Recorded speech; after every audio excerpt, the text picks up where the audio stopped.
So appreciate everyone taking the time to jump in. About me, Travis Weathers. I'm a practice director at Optiv Security. I run the attack and pen team. Also run the Practical Physical Exploitation course with Ralph through Antisyphon training. With that, I've made a number of pretty cool physical penetration testing tools. One being Doppelganger RFID, and most recently that we released is the Stealth Wiegand Data Interpreter, which is kind of like a card skimmer, but more for corporate asset access instead of credit cards. So we like it. It's out in the wild, so if you get a chance, go give it a look. All right, so Ralph May. I work at Black Hills, and I've been pen testing for a while. I used to work with Travis, and now we put on that class together. I'm pretty much just flying on the coattails of Travis at this point in my life, so this is amazing. Anyways, no, so I also teach a hacker ops class. It's going to go on next 2 days, and yeah, enough about me. So agenda. Are you for real? Yeah, we're for real. You can actually get in and out in 15 minutes on a physical pen. We see it all the time. Our students have had a lot of success with this when they do their actual facility breach in the course. We're going to cover some remote recon. We're going to do some on-site surveillance threat profiling, which is probably one of the most important parts, but overlooked parts in a physical pen. We'll talk about an unauthorized access and then that 15-minute access window. Go ahead. So how? So a couple caveats on how you're going to get in and out within 15 minutes or less. So first of all, you have to have clearly defined intent and goals. This is done primarily in your scoping section of your engagement. It's done on those kickoff calls, defining everything. So what do we say when we do a physical pen test, or what's the standard? Would be two goals. First goal is always getting into the building. And then your second goal is whatever keeps your client, their CEO, stakeholders, the legal counsel up late at night. So whatever that might be, that could be gaining access to where you could be in a position to harm employees, or it could be gaining access to a position where you can plant a device, pop a shell on a system, those types of things. Any type of additional goal on top of that, that's going to expand that 15 minute or less window a little bit. But it also resides on you executing from a solid operating methodology, and then going in with the mindset of once your cover is blown, engagement is over. So don't be a hero, stick to the plan. Okay, so also with that, good remote recon reduces the need for on-site surveillance. Properly executed threat profiling ensures effective facility exploitation. Well understood client intent and letter of authorization increases success. Solid action logging reduces conflict and CSAT and legal issues. And all the above are kind of the perfect ingredients for smooth, effective, and an impactful facility breach. Without those, it's going to be a mess. You're not going to get in 15 minutes or less. And it could be detrimental to your career, your clients' well-being, and any of the other factors. Could be a colon. So 15 minutes or less. So it does not take 15 minutes or less to do the following. And this kind of leads up to where we're going with the 15 minutes or less. So it's going to take you longer to do remote recon, on-site surveillance, and threat profiling. This is where you're going to spend the bulk of your time on a physical penetration test. Yep. It does take 15 minutes or less, or it can take 15 minutes or less. Not in all scenarios, depending on goals and intent and the size of the facility. To gain access, do your post-exploitation, and then get out. So let's dive into the weeds here. And Ralph, I'll let you go over remote recon. Oh, yeah, sure. All right, so yeah, let's talk about remote recon. This is how we're going to get, establish all the information that we want before we even get there, so that we can spend less time, when we're there trying to figure this stuff out. So some of the things you might want to look on remote recon is dress code. What are they wearing? What is the standard attire? Nearby lunch break, coffee shops, anything nearby that employees would possibly visit. Operating hours, hopefully get some badge design layouts. There's all kinds of resources to find where people post their badges. This is a great way because with facility access controls, right, they're probably going to be using some kind of badging technology. You can use, obviously, some useful websites, Google Maps, getting your geospatial, other things like that. Facebook for messages, posts with badges. Instagram is amazing as well. I can't tell you how many times I've found badges on Instagram. So a lot of good stuff there. All right. So speaking of Instagram, things to search for: company name, right? Searching for the address. A lot of times they'll tag the address or the company, hashtags with the company name in it. Also, following people who follow someone else. So let's say that you're on Instagram and you find an employee that works for your target company, but then you go, instead of just being like, all right, that's it, you actually start looking at everyone that they follow. A lot of times they'll have other employees that they follow, and then maybe that employee posts a badge, but they never hashtagged it with the company name and stuff like that. I've seen this happen multiple times. You kind of have to involve or follow the invisible threads, and a lot of times you can find some great gold out there. So another good place, LinkedIn, job postings. Obviously, you could use this for technology news, anything like that. You could also use this for kind of getting your list of other people to go look on other platforms, employee names, titles, any company events, anything like that, right? So any kind of information that you could use, and possibly for an SE style attack, right? And that definitely takes a lot of pre-planning to get that SE in place, so that when you're on target, you're not spending your day or day and a half that you possibly have trying to figure that out, right? So you can prep up all this stuff. Another thing for your remote recon is doing your geospatial, right? So this would be aerial maps, get general layout of the facility, determine maybe possibly how many employees there are, identifying any locations that the employees might visit. Obviously, like we said, lunch and other places. Traffic patterns, like how are you going to drive into the building? How would you do a on-site reconnaissance? Street View is an amazing tool. All three platforms, Google, Apple, and what do you call it, Microsoft or Bing, have a car of some sort that drives around and takes Street View pictures. So these are great ways to figure out ingress and egress points. Additionally, you could possibly figure out what badging technology they have in place before you get there. There's a lot of really great information. So dive all, or, kind of get all that information before you even get on site. So the more you have before you get there, the more effective you're going to be when you get there. All right, so here's just a quick example of 3 different geospatial locations, right? And we're using 3 different mapping sources, and you can see that the data is not the same, right? So the point with this is that you can see in this first one, Google Maps, we have a building, a parking lot, and nothing built over there. And then Bing, they took a image from a later point, so the building wasn't complete yet. It didn't look like they had the concrete poured. And then you have another ArcGIS. We have actually the houses starting to be built in this development. My point with all of this is that you should use multiple resources, because you never know how fresh that map data is, and you're trying to get the freshest data possible for your engagement, right? Speaking of that, here's some examples of what you could get from Street View, your ingress, egress, potential choke points. These are great for badge cloning and other things like that. Possibly getting the structural floor plan, right? So you can see where you're going to go, possibly inside that building, depending on how much of it is available from ground level.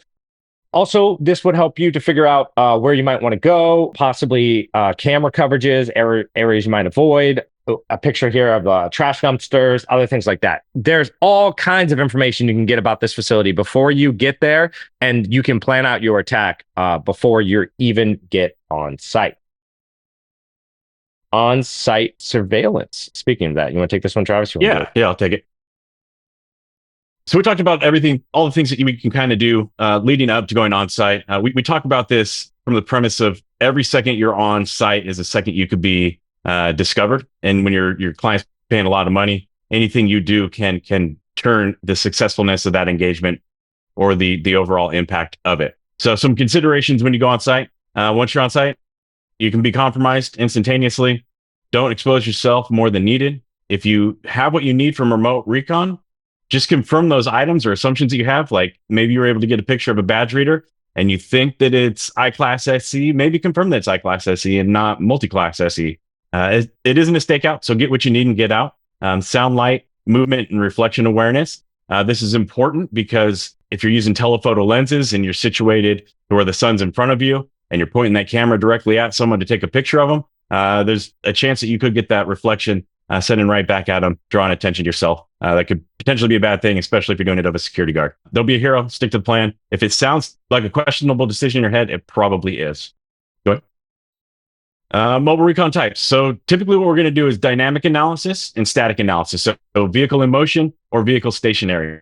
We talk about static analysis in the course a lot as an optional, only if required thing. You could get a lot from just using your camera phone, your dash cam, whatever it is that you have. You don't need to stop, set up, for long times of period doing surveillance. Go ahead.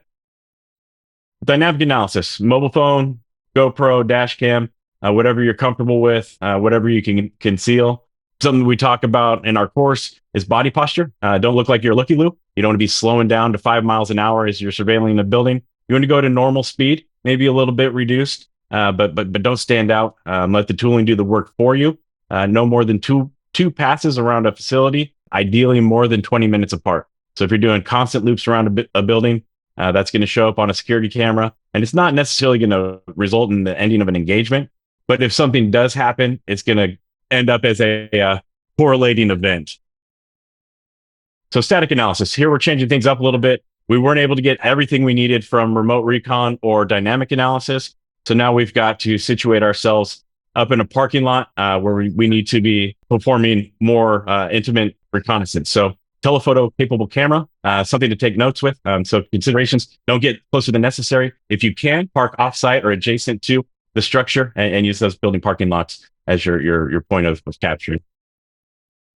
Static analysis. So employees, badge exposure policy. Look at operating hours. What's the general business attire? Does it look like employees tailgate each other? Guards, service providers, receptionist location, shift changes, times, armed Leo. Look at facility choke points. Look at vehicle and foot traffic. Look at the types of security cameras and access controls that are in place. Are they using mechanical locks, digital locks? What types of digital locks? Is it EM, I-class, multi-class? Is it single factor, multi-factor? These are all things that you can gain from that static analysis.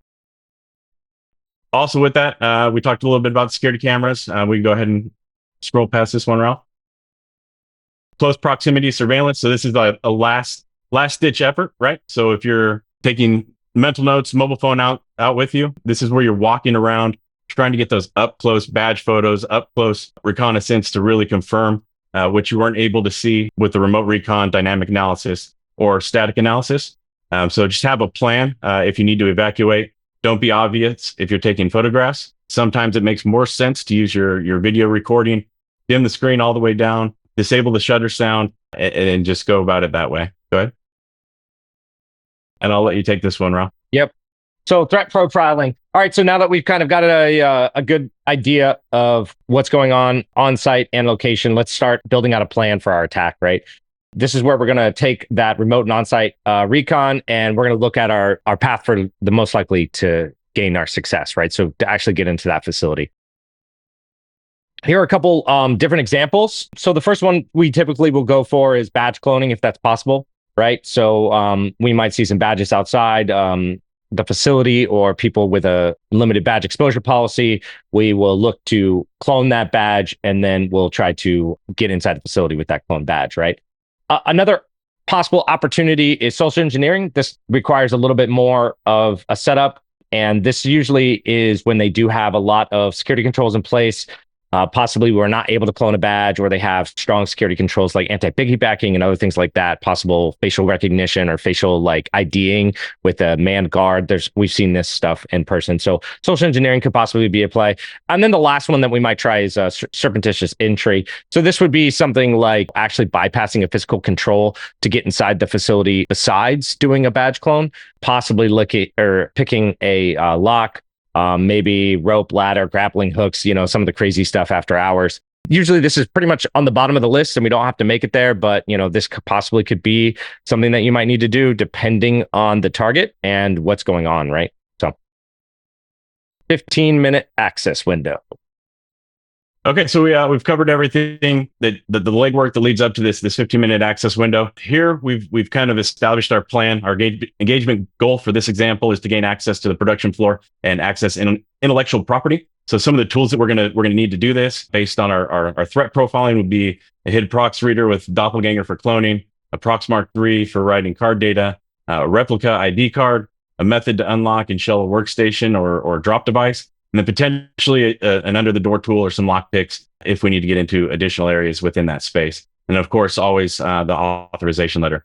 So the way I like to do this or approach it is to do reverse planning. So we know that we want to be out of the facility by 1 o'clock, by 1300.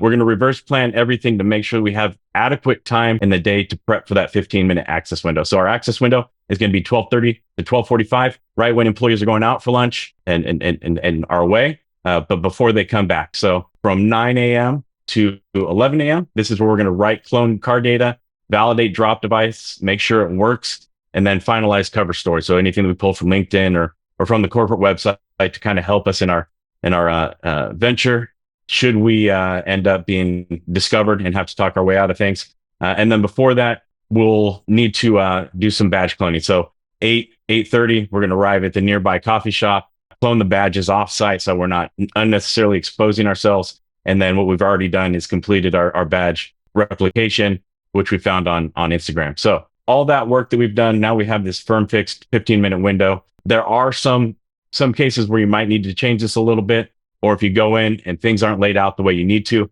maybe you need to step out of the building. If you have a cloned access card, chances are you could go back in, reevaluate your plan, and move on from there. Our talk is complete. We've got a couple shameless plugs here. First one, we've got 3 more class dates lined up for Practical Physical Exploitation down here in Tampa. This is a complete front to back, where we cover everything from pre-sales to authorization, all the way through performing a live facility breach on a real world company that is operational. So it's a training experience unlike any other. Ask any of our students. So we've got May, July, and October. We also have private training available upon request. So if your organization wants to send a group of folks, we can do private training.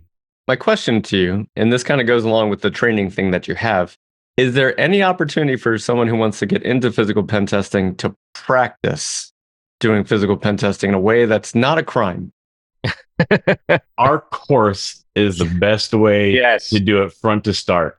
Sure. We're going to walk through it every step of the way, everything you need to know, not everything that there is to know. So that'd probably be the best way to go about it. Aside from that, I would say learn the technologies that are out there. Learn about security cameras. Learn about access control. You don't necessarily need to go and try to bypass them all or pop them. Just to understand what they're doing and how you can leverage them to gain access. So, like, how did you get started doing physical pen testing? And I know some people, ask a couple questions here. How did you get started doing physical pen testing? Since doing physical pen testing could be perceived as a crime unless you have the authorization to do so. So, how did you get started? So I spent 12 years in Army Special Operations, kind of on my way out of Special Operations or out of the military. Said, hey, what am I going to do with my life? Somehow stumbled upon the offensive security website, signed up for the OSCP, had no clue what I was getting myself into, never touched a Linux terminal up to that point. So kind of fell into it. Luckily enough, I was hired at Fishnet Security, almost directly out of the military, did some government contracting there. And then at Fishnet Security, kind of just got thrown to it. Had some great mentors, Chris Patton and Dan Coatman, kind of trusted me and put me out in the field to do physical pens. And ever since the first one, it's been my passion. So I've been doing it about 10 years now. All right. My story is pretty much different. Yeah, my story is pretty much the same. And eventually along this story, I met Travis, and Travis goes, hey, do you want to do a physical? And I'm like, I've never done this before, right? Like, I have no idea. He's like, all right, you're good. You're ready to do this. You have a willingness. And I'm like, all right, awesome. And that first physical is in the comic book. Yeah. We put the comic book into the Summit Resources channel inside Discord. So you can go ahead and grab the comic there and read it. So that's Ralph's first physical pen test. All right. So I always like to do final thoughts. So Travis, what are your final thoughts for today's talk as people are getting ready to move to the next talk? What are your final thoughts? Final thoughts. What incredible day it is. Absorb all the information you can. Thank you for being here. Have a wonderful day. Yeah. Ralph, final thoughts? Yeah, no, this is, what do you call it? This is an awesome conference. And again, thanks everyone for showing up and taking a time to listen to physical exploitation, which is something that, I feel like not as many people talk about. Yep. Thank you so much for being here at the Antisyphon, the most offensive con that ever offensed, bypassed edition.